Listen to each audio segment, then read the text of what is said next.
Hello guys, this is broiler chicken. If you're new here, I do broiler chicken farming.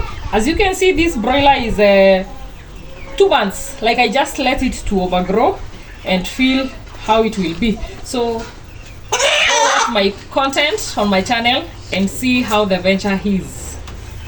This lot is ready for the market.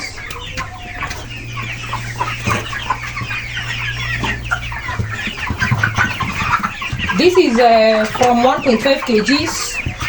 Some are even 1.9 kgs. Namochi imetoka. Some are 1.9 kgs. And I'm selling them at 600. This is the best venture. You can never go wrong with farming.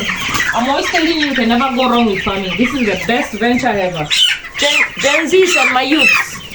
Tell you kuogopa agriculture. This is where there is money. Story employment achana nayo. This is where there is money.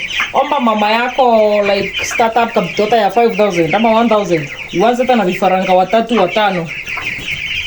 And you're good to go.